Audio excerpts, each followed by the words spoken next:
Yo, what's going on, snipers, and welcome back to our Winnipeg Jets franchise mode here in NHL 24. So in last episode, we had free agency and we started up the season simulation, and in 2038-39, we are off to a cruising start, going 34-6-1 in our first 41 games, and we just came off a 27-game winning streak that was knocked off by the Chicago Blackhawks, and that is absolutely insane. That's the longest win streak I've ever had, I think, in a franchise mode.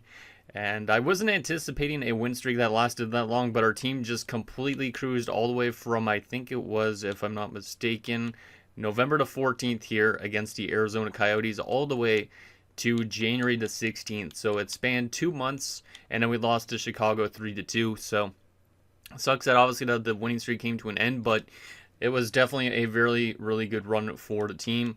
If we go over to the message center, you could actually see that we won 27 games in a row, and I'm not just making this up just because obviously it's something that you don't normally see is that much wins in a row. But if we scroll down to here-ish, yeah, see the Jets came to town, have won their last 27 games, and then, yeah, we just completely cruise. It's like Winnipeg win again. If you guessed 27 wins in a row, you are correct.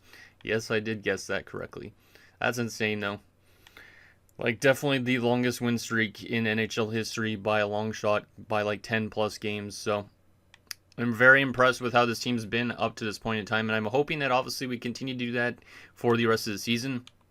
I don't expect us to go on another 27-game winning streak for the rest of the season. I expect us to maybe fall off a little bit, but obviously I expect this team's probably going to hit 60 wins again this season, which is absolutely insane considering what we did in the offseason, getting rid of Groshek and also Goldman. So very excited to see what happens in the second half. I hope that we kind of fall off a little bit because obviously if we win the President's Trophy, the chances of us winning another Stanley Cup and a President's Trophy are probably going to go down a little bit, but obviously if we win another President's Trophy, so be it. But anyways, let's get in your guys' comments now and see what you guys have to say about last episode, and then we will get into probably assimilating some more of the season or rest of the season and seeing how crazy this team finishes off the season. So the first comment is from Michael Dose, who says 80% locker room chemistry I suppose is a toxic for an assistant coach, LOL.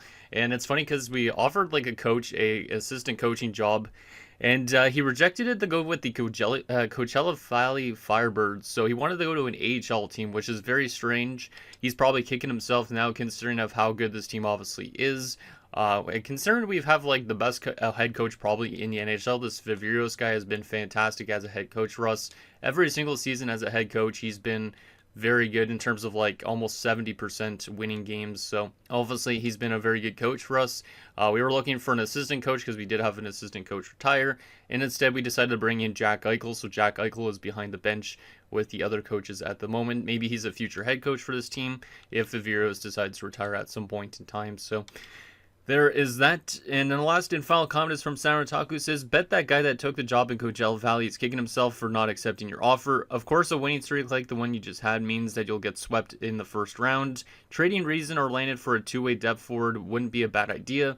Maybe you could get an extra late round pick in the deal. Also time to give Walter his big boy contract. And yeah, we're probably going to make one trade in this episode. It's more just about getting guys ice time because at the moment, Lannon's not very happy with his ice time being a fourth line guy. However, he's not going to be a type of guy that's on the third line. So more than likely, I'm thinking we're probably going to end up trading him away, even though he is pretty good offensively. And that way we could get our youngster in Stefan Reason back into the lineup again because he's also lost morale because he's listed as a fourth line forward. So probably I will get him in the lineup once we trade away Lannon, and then we'll probably trade, obviously, Lannon to get ourselves a depth forward or something like that, and also a pick if potentially we could do that as well. And then that will probably make our team a little bit better defensively on that fourth line especially.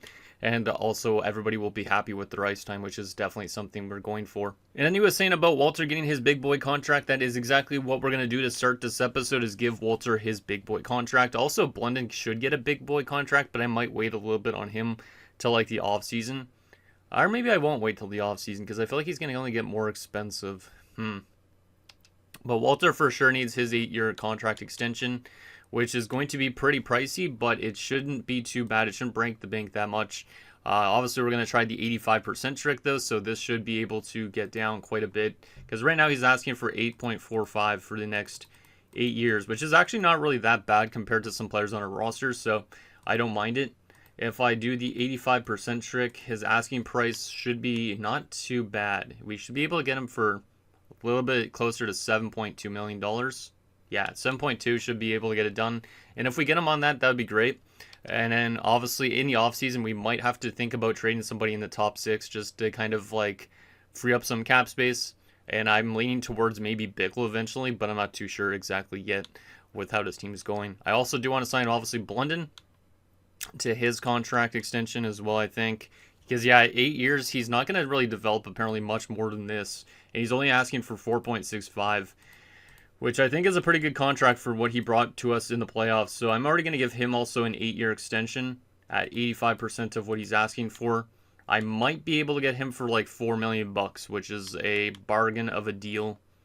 So actually, I even for 3.975, yeah, should be able to get him for that for 8 years, which would be a great deal. So we'll see if those two guys accept, and then we're going to obviously try and trade away Lannon here. Obviously, he was a pending UFA as well, so that's another thing why we would trade him. And his asking price is a bit high, so trading Lannon right now, it makes the most sense, even though he has been relatively good so far this season. So let's go to proposed trade and see who is interested in Lannon. Even though we technically have an insane record right now, obviously making a trade like this makes a lot of sense. So Lannon, does he have a lot of interest from some teams? He's only making 1.1 million. The Ducks would be over the salary cap, which is kind of insane. So obviously we won't trade him to Anaheim. Who else has interested in him? The Detroit Red Wings, who are not doing too well. Yeah, we could trade him to Detroit, but I feel like then he might get dealt again. So I feel like it would be more better for him to go to a team that's actually doing well. But the Oilers aren't doing well either, yet they want him. The Minnesota Wild want him too. It seems like a lot of rebuilders want him. The Nashville Predators want him, but they're in our division, so I just don't feel like that's a good move for our team to make. The New York Islanders are a team that's fighting to get into the playoffs, so I think Lannon going there would be a good idea. And we will take back ourselves, if we can, a nice depth forward. Let's see on the right wing side of things. Is there a depth forward that would work for this team? Reeves, but he's not a depth forward. He's pretty much the exact same type of thing as Lannon. He'd definitely lose morale if he was brought in. On the left side of things, Duchesne, he's also a third-line checking forward. They don't really have much depth there, to be honest. So that's probably why they want him. Yeah, I don't see really anybody that it would be interesting to bring in from the Islanders, so I don't think I would make a deal with the Islanders based on that. What about the Rangers? We have made some trades with the Rangers in the past. Do they have a depth forward I could use? There is Daniel Durocher, who's only 22 years old, low top 6, and a sniper. Has he played in the NHL yet? No, he hasn't.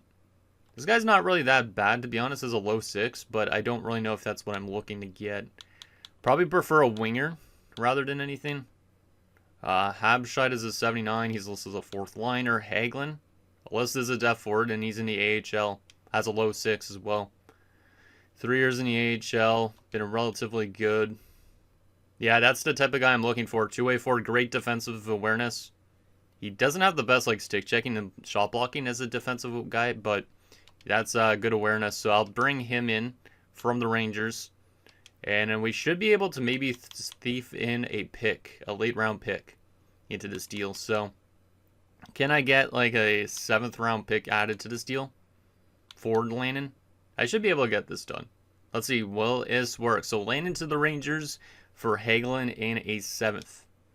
And that's accepted. So welcome aboard to Hagelin.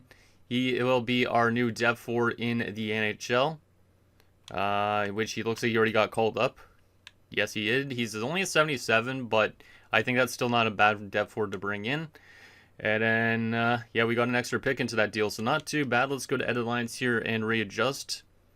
Does suck to trade away Lannon because obviously he's won some cups with us. He's been a solid depth forward, but now that he's listed as a third-line scoring forward, he doesn't really fit onto this roster at the moment. So that trade had to happen. Let's get Reason into the 4th line for now and see how that is looking. Yeah, that's looking good, I think. Yep, perfect. That should be fine. Because now all these guys are actually in their roles too. So nobody should be losing morale due to ice time anymore. And Reason should be a little bit more happy now that he's actually a full-time guy in the lineup. So that is all good to go, and I don't think we're going to make any more trades this season unless this team falls off and loses 27 straight games, which is probably not going to happen. I don't think a 27-game losing streak has ever happened in this game unless it was a draft of glory. So, but that is good and ready to go. I think we're ready to simulate more. I'm curious on how our guys are going to finish the season off. Like, let me look at the player stats again on this team. We know that there was like 9 guys or 10 guys on this team with already 10 or more goals, and you already had 7 guys on point per game or better. So I'm expecting these guys are all going to have like really good seasons. Like Walter's on 44 points, Wilson on 44, Bickle on 53, Jaquezie on 53, same with Irving, and then Ekholm's on 56. And then defensively, we had one guy, that was Vandermeer, that's over point per game. So hoping all those guys finish above point per game because that would be awesome. And also, there is a chance that Aiden Irving could end up being a Rocket Richard winner by the end of the season if he keeps up his current pace. So let's hope that all these guys continue to put up good stats in the second half of the season. And let's see if we could go on another 27-game winning streak, which I highly doubt. But let's see if we could get back to winning games after that loss to the Chicago Blackhawks. All right, let's go to the end of this month and go to February the 1st and see how we do in these final 7 games of the month. And see if we can win every single one of them again. Blunden has rejected the offer. Based on that laughable offer you submitted, I'm not interested in the contract extension anymore. So Blunden did not like that contract extension offer, and Walter does like it, so he accepts that contract. I almost forgot we even gave them those contract extensions, but Walter's on board for 8 years, which is fantastic. But Blunden really did not like our offer. But obviously he will get an offer again. It still says that he wants an extension, which is funny, but so I guess we could do him, honestly, the 4.95. That's not a bad offer. If I go to 4.25 even, that's even doable. So let's just go 4.25, give him a little bit more, because Blunden, like I said, the way he played last year in the playoffs, I think this guy could develop into being a very useful, like, second-line forward once Aiden Irving decides to call it quits, which could be relatively soon. Also, we could make tough decisions in getting rid of, like, somebody like Wilson or something in the top 6. If we really want to, but I don't really want to change up our lineup too much, but it might have to happen with some salary cap reasons this upcoming offseason. Blunden has rejected that again, so he's not accepting those 2 offers, and he thinks they're both laughable, which is kind of funny. We have won 3 straight games after our loss, so we've won 30 of our last 31 games. That's absolutely insane. Maybe he wants to wait till the offseason to actually negotiate. Let me try and get Blunden for what he's asking for. Now his asking price is going up. See, that's why I want to bank on signing him right now, because if his asking price is going up as the season goes on, we need to sign him ASAP, or else we might have to trade away somebody even more important on the roster at some point, or else he's going to be too pricey. And I don't want to have him qualified during the entire offseason, because I think this guy's going to eventually be worth $8+ million, so if we get him for less than that, that'll be good. So 5.1 is even doable for me. So let's go to February the 1st now, and now Blunden is accepted, so Blunden is back on an 8-year extension as well starting next season. It might be an overpayment, but we are going to have to change up the top 6 at some point, and we at least have some of the future guys locked up, which is great. All right, so 47-1 now at February the 1st. We lost 1 more game in this episode so far. That was against the Philadelphia Flyers, who are not doing too well compared to last year, but they are still doing good. I think they're definitely going to be a team that does better in the playoffs now this season just because they didn't win the President's Trophy. But we're 47-1 in our first 48 games of the year. That's absolutely nuts. Will we have 50 wins before the end of this month? There's a high chance that that could be a possibility. We already have 81 points. The next closest team in the league has 74? Yeah, 74, and that's the Ducks. The next closest in our division has only 69 points, so we are definitely close to probably going to be winning our division here. But we have some tough games early on this month. We win both of them dominantly. Baker and Darmour for a 3rd and a 5th. It's basically getting rid of prospects for picks, but I don't really want to get rid of Baker for a 3rd. He was a former, I think, 1st-round pick. Darmour's not really worth much to me, but I don't really think I want to do that. Even though I don't necessarily need my prospects as much as I used to, obviously. There's a loss to St. Louis, or 8th loss of the season. There's back-to-back losses for the first time, I think, this year. 3 losses in our last 4 games. All right.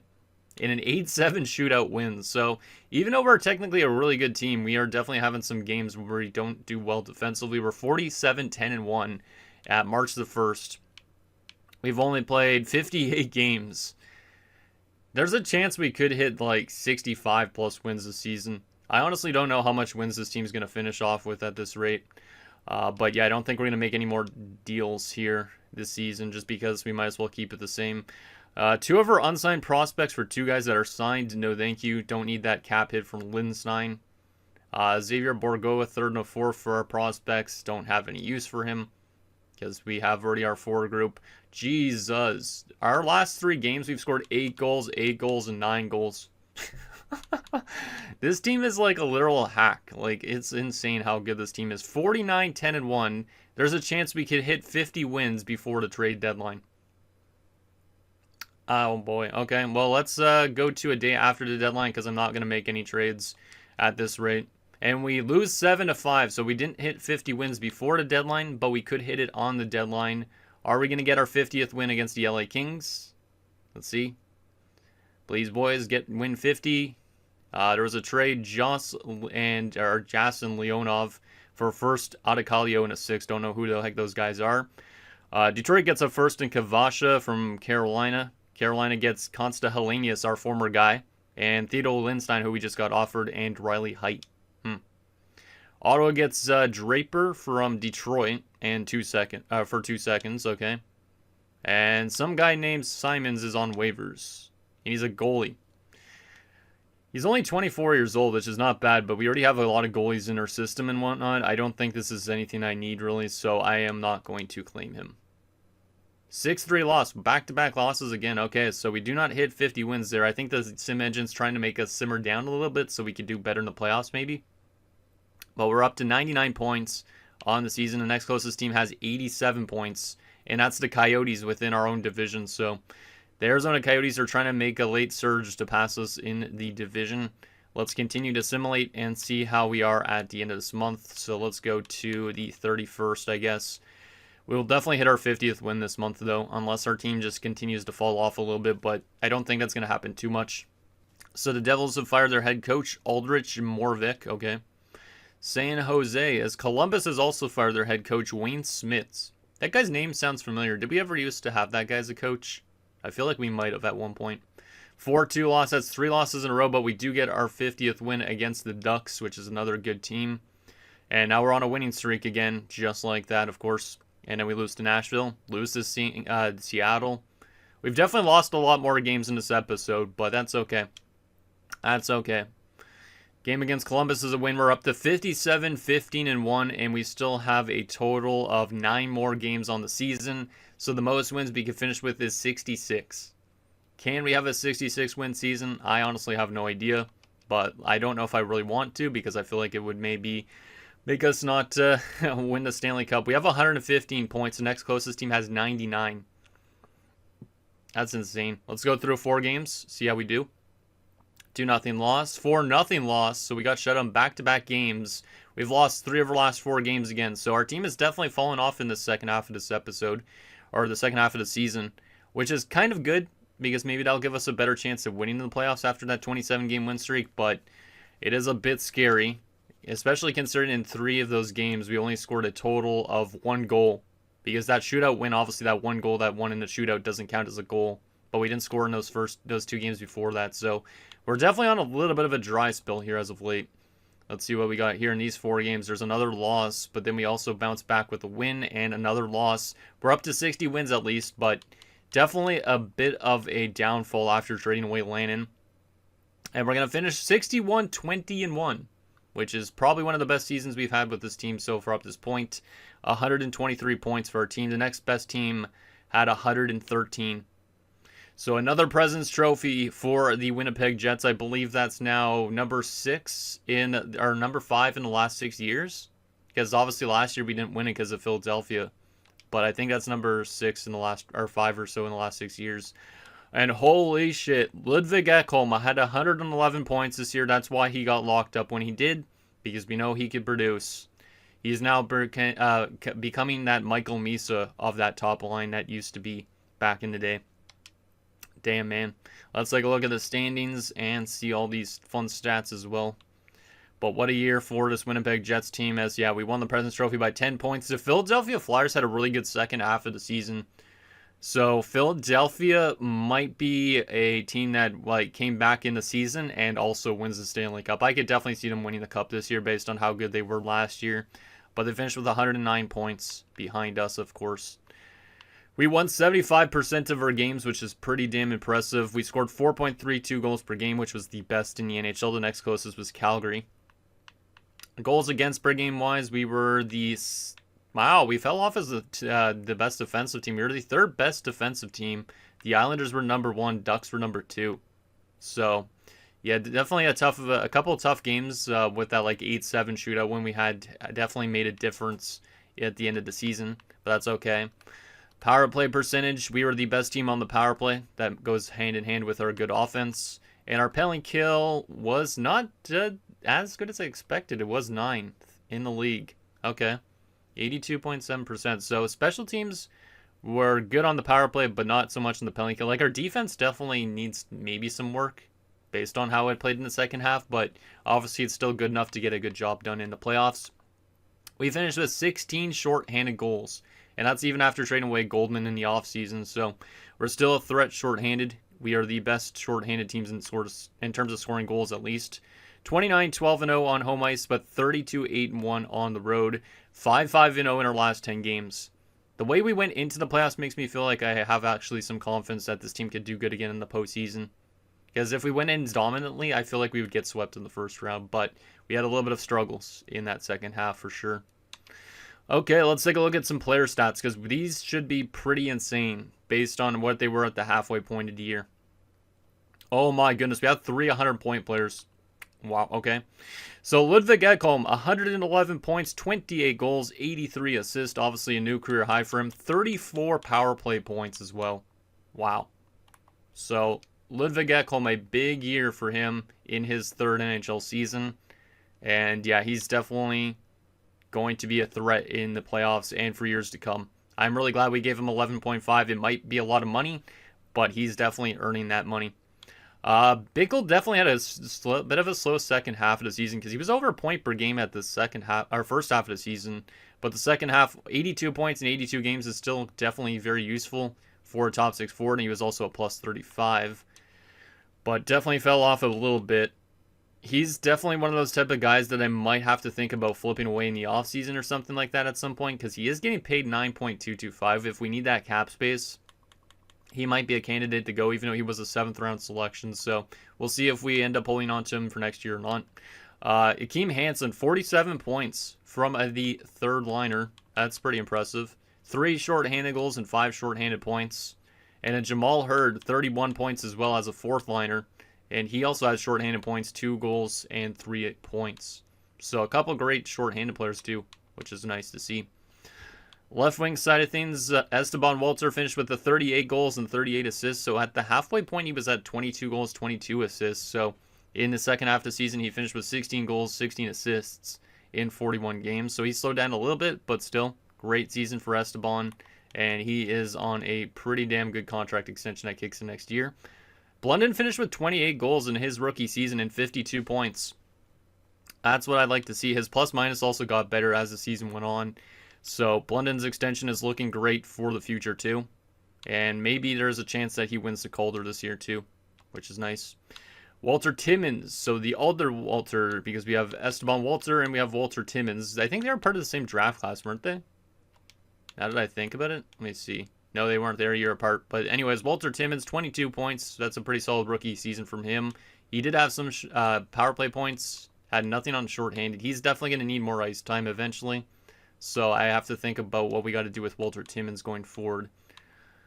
But good stats from him. And then also Reason, who got to play obviously the second half of the season after we traded away Landon, had 10 points in 43 games with 7 goals. Not bad. 7 goals. 2 game-winning goals too.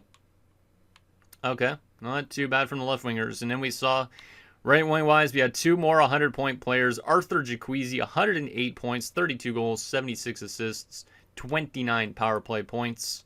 Arthur is doing well. That was his best season of his career. He added 2 more shorthanded goals and 7 shorthanded points.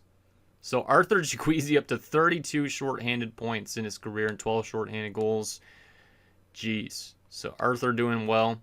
And then Aiden Irving hit 106 points this year with 59 goals. I believe that's a career year for Aiden Irving. Oh, no, it's not a career year. It's tied in goals, but not in points. His best year was in 2035, but still, Aiden Irving is the man. Another 7 short game-winning goals as well. 4 short-handed goals a season from the captain, and 5 short-handed points. Love to see it. So there is that, and then Caden Wilson dropped off a little bit too in the second half. 35 goals is great, but 72 points, a little lower than anticipated, but 35 goals is nice. Obviously not doing as good as when he had 106 points, but he has definitely still been a very solid player. He's maybe another one of these guys we have to think about trading now, because that money is actually kind of expensive for a guy that's only going to put up 72 points. So I would say between him and Bickle, someone has to go maybe in the offseason, because Bulbrook could jump up and take Wilson's spot easily too. Because Bulbrook had 55 points this year, and he's looking pretty damn good. Getting better every single season. His plus minus not as good as last year, but still 55 points in your third year is really, really solid. Yeah, good stuff from Bulbrook. Defensively, I'm curious on Vandermeer's stats. 80 points from Will Vandermeer, maybe a Norris this season again. Plus 42 for the Vandermeer. He's been amazing. He does give away the puck a lot apparently, but last year he had 81 points. This year he had 80 points. He's up to 576 career points now, and he's a plus 326. Jeez. And we'll see what he could do in the playoffs. Obviously last year he won the Conn Smythe, so he's been awesome. He only has 1 more year left on his contract after this, so that's why I'm thinking we have to trade somebody big, because Vandermeer is going to be really expensive because he's one of the best defensemen in the league, if not the best defenseman in the league. Goddard finished with 50 points, plus 15. Great year from Goddard. He's signed for 2 more years after this, so his contract is getting closer to being ending, so that's not great. Reese on 23 points, Backer on 18 points, plus 40. Scarlett 13 points, Vernarski 13 points, and Lilland only played those 9 games.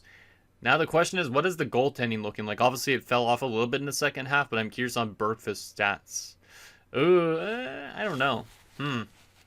He was at a 910 save percentage halfway through, but a 48-13-1 record is great. 3 shouts and 903 save percentage though, and a 2.89. Yeah, I'm not really a huge fan on that save percentage, and in Mills as well. Mills was technically the better of the 2 save percentage-wise, so I don't know. I don't know really what to make of the goaltenders going forward. Hopefully Bergfist plays a lot better this year in the playoffs, though. Let's take a look at stats across the league. Who was the best player in terms of points? Leo Carlson with 118 points on the Ducks. Jeez. So shout out to Leo Carlson. Right behind him, Angelo Sanderson with 116. And then it was Peyton Eckford of the St. Louis Blues. And then our boy Ludwig Ekholm. Nearly won a Conn Smythe, but he was a little bit too far behind, unfortunately. We also had Jaquezie up there. Aiden Irving was up there in points. So really good year for the offense. The question now is, did Aiden Irving win his first Maurice Richard at the age of 33?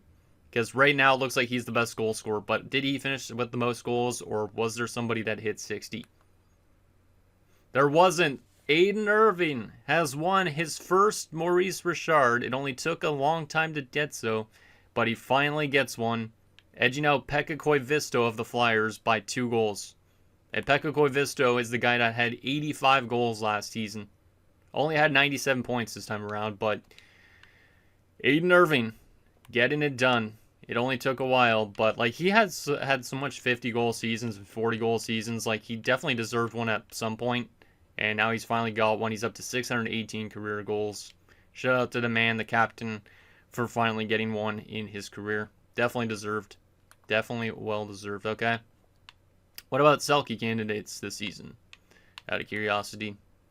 Probably Kent Bachman. Yeah, probably Kent Bachman. Great faceoffs, great takeaways. Yeah, he's likely your unanimous winner for the Selke this season. Defensively, best defenseman this season in terms of points was Vandermeer, and he also had a good plus-minus, but will they give it to Budens again? I hope that Vandermeer doesn't get snubbed. Like, that plus 42 to plus 47 isn't huge differential-wise. That 12-point differential, though, is. So, you got to give it to Vandermeer this year. If the game gives it to Budens, I'm going to be a little bit mad about that, because obviously, I think it definitely should go to Vandermeer this season. Even though also, like, Carter Finley of the Tampa Bay Lightning was good, so. but I think it's definitely Vandermeer's Norris this season. Best goalie in terms of wins obviously was Bergqvist for us. Next closest was Stuart Rodney of the Flyers. It'd be interesting if we played Philadelphia in the Cup Finals this year, but who knows if that will happen. Jeez, Bernard Bouillon of the Islanders had 8 shutouts this season. No wonder they were a really good defensive team. 8 shutouts is pretty damn high for this type of sim engine.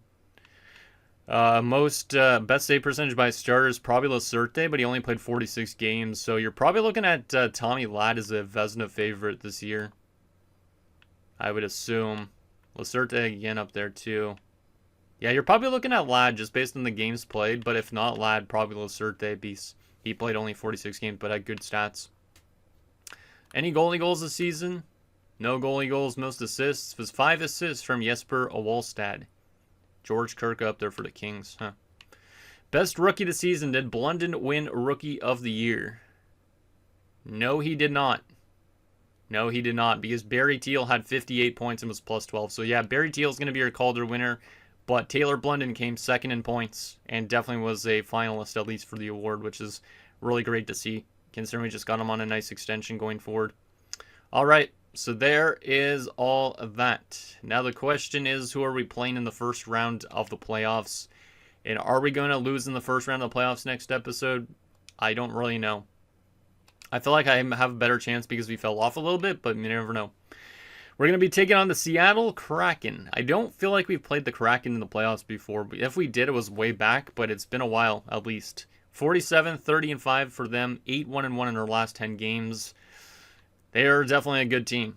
They are definitely a good team based on that submission. So it is going to be probably a tough task, but our team is definitely up for the task, considering we've won so many cups. But can we get another one this year? Who knows? Let's go to Western Conference just to see what they did during the season compared to us. They were the 8th seed with that record. Holy crap. Okay. They are the 8th seed. So wow, the Western Conference was really strong because you had teams that were above 50% on the point percentage, missing the playoffs, like the Colorado Avalanche. That's kind of nuts. Yeah, the Western Conference, I think, was a lot stronger than the East. Let me actually take a look at East. No, the East was strong, too. Actually, never mind. The 9th seed in the East that missed the playoffs was 49.4% in terms of point percentage. You go to the West, the 9th team was 58.5%. So the West is definitely stronger than the East at this stage. You had to win over 60% of your games in order to make the playoffs this year. So that's going to be a tough task for us as going forward, as going against all these teams that were really actually good during the season. But yeah, we were much better offensively, almost a goal more per game. They were actually really good defensively, pretty close to us. Huh, okay. Our power play was better by a long shot, like I'm talking 13.1%. And then penalty kill wise, they were a little bit worse than us by point. I can't really do the math here. Actually, I can't do the math. I guess it's like 1 point something. 1.3. They didn't score a single short-handed goal though this year, which is weird. But they had a good record on home ice. The road record's a little bit worse, but they've definitely been a really good team. So they probably have some good studs in their lineup, my guess. But let's take a look at what they have. And yeah, hopefully next episode we can actually beat them and get ourselves to that next round and just keep on cruising. Because like I said, I feel better now that we had a worse second half of the season, but I also don't really know what the sim engine is going to throw at me. So Seattle is built up like this. First line, Greg Gill, 32 years old, former Blue Jacket, don't recognize him at all. Tanner Howe and Samu Peltonen. It was drafted 15th overall back 6 years ago. That's a pretty good steal. But that's a really good top line. Second line has Samu Järvinen. Wojtek Verada? No, that's a different Verada, right? Yeah, that's a different Verada. I thought it was the Verada that was in Buffalo all those years, but that's a different Verada. Okay. He's been a 50, 60 point guy. And then they also have Nico Huhtinen. I remember this dude. Yeah. That top six is pretty good, except for like Järvinen and Huhtinen are pretty weak for wingers, but they're still not bad. Third line, Jeffrey Chorney. Tiny McCauley. Interesting name. I think I remember him. Yeah, I think I recognize him from somewhere. Jason Ferguson as well. So that top nine is relatively strong left wing wise and right wing wise. A little bit weak, but the center depth is phenomenal. And then a fourth line of Brad Lambert at 35 years old. It's been a while since I've seen Brad Lambert. He was with us, obviously, at the beginning of the series for one season in the NHL. Didn't really develop too much. We traded him away, or he signed somewhere else. Went to Boston, looks like, for a number of years. Carolina, Columbus, and is now in Seattle. So shout out to Brad Lambert. And then there's also Gavin Tierney. We've seen this guy a lot, I think, over the last few years, too, in the playoffs. Yeah, because he was with Buffalo and some other teams in Vegas and whatnot. But yeah, we've definitely seen this guy a bit in the playoffs, I think. So there's Gavin Tierney. And then Todd Lopp, one of the weirdest names I've seen. Who has a last name L-O-P? That's really weird. So in general, that forward group is good down the middle. On the wings, it's good for the first line, and it kind of drops off afterwards, but it's still not bad, I would say, for the second and third line. But obviously, it's lacking a bit of depth on the wing, but really good down the middle. Defensively, it's not a great defensive core. It's okay. It's a lot of top six kind of guys. Mikhail Paulson, Topi Niemela. You also have Michel Petit, not the guy that used to play in the NHL back in the 1990s. You also have Christian Franzen, Jonas Emmerich, and Nico Mikkola. Nico Mikkola, huh? Former Islander. Emmerich, former Flame. PT, former Carolina Hurricane. Okay. The fact that we're going up against a guy named Paulson is not great for me because I get flashbacks of 2007 when the Ducks beat the Sevens because Sammy Paulson. And then also we're going up against that goaltender in Bernard Laserte, who we saw just had a very good regular season with a .920 save percentage through 46 games. Yeah, that's interesting. He must have been injured a little bit this season if he didn't play that much. His playoff numbers in his career haven't been consistent, but yeah. Shout out to Bernard Laserte. And then Lorenzo Akers is the backup. Former Philadelphia Flyer, apparently. Never played for them. Yeah, their goaltending is not super strong. Their defense isn't super strong, but that goaltender had some good numbers. So, and then their depth forwards, Jyrki Lehtinen? Yeah, Lehtinen. I think that's how it's pronounced. He's also losing morale. He's a former Philadelphia Flyer as well. Played in Lehigh Valley for the number of years. Also played for the Canucks. Yeah, Petri Herme, who's also losing morale, looks like, on the bench. And Caleb Raffle, who's also losing morale. He's a lowly listed as a top 4, scratched in on the bench. Wow. They're making a big mistake, and they're paying him $5.375 to sit on the bench. Poor guy. Poor guy. So Seattle's got a little bit of a morale crisis with those bench players, but why are they not playing him over somebody like, I don't know, Mikkola or Emmerich? Actually, I guess a lot of these guys are actually listed as top 4s, but still. To scratch a young lowly is kind of a dumb move. But anyways, guys, that's going to do it for this episode of our Winnipeg Jets franchise mode. So in next episode, we will take it to the first round of the playoffs against the Seattle Kraken. As we look to build off, obviously, a really good regular season. I honestly have no idea what to expect from this season because we started off so strong. We fell off a little bit in the second half, so maybe that gives us a better chance in the playoffs, or maybe the Philadelphia Flyers or the Ducks or some team that we've played a lot in the playoffs already will find a way to win a Stanley Cup this season. Send anything down below, and I'll see you guys next time.